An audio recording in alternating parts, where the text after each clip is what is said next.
Vous passez un fil.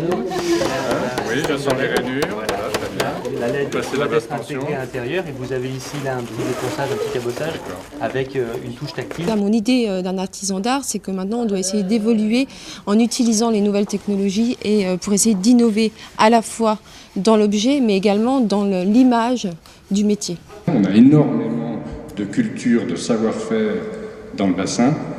Ils se perdent, donc évitons qu'ils se perdent et pour qu'ils ne se perdent pas, il faut les promouvoir, il faut les montrer, il faut les enseigner aux jeunes, il faut les démontrer aux jeunes et montrer tout l'intérêt de découvrir le geste et de découvrir ce que le geste peut apporter à la transformation de nos ressources naturelles et cette semaine du bois. Quand on parle de la filière bois aujourd'hui, en fait, quels sont les métiers qui sont concernés ? Donc les métiers de la filière bois, ça va de l'amont, c'est-à-dire de la gestion forestière. On pense notamment à l'ONF ou à la propriété privée, donc avec des établissements spécifiques. Puis il y a la première transformation avec les scieries notamment.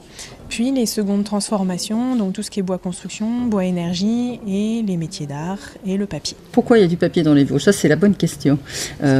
Voilà, parce qu'il y avait de l'eau et d'une.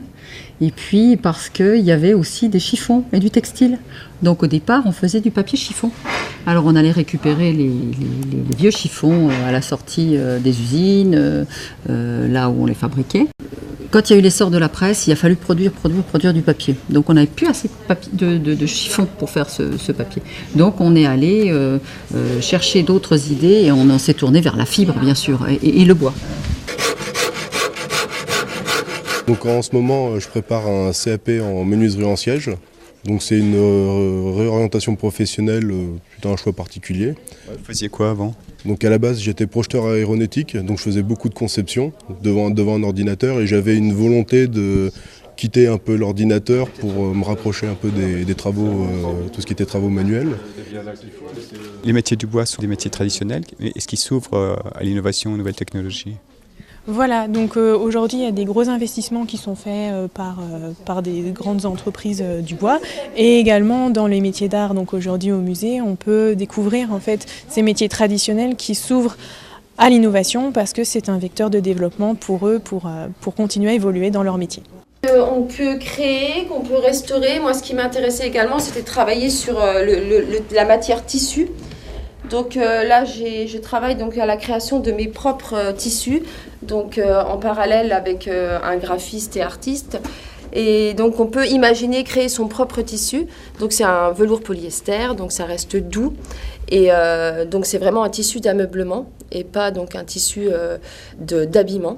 Grâce à ces techniques, donc on peut vraiment imaginer restaurer une assise qu'on a à la maison, donc sur une petite chaise simple, ou voire même travailler sur des coussins de décoration qui peuvent être justement l'objet déco original d'une maison. Philippe Georgel, vous avez un slogan ? Oui, bien sûr. Alors ça, c'est très important.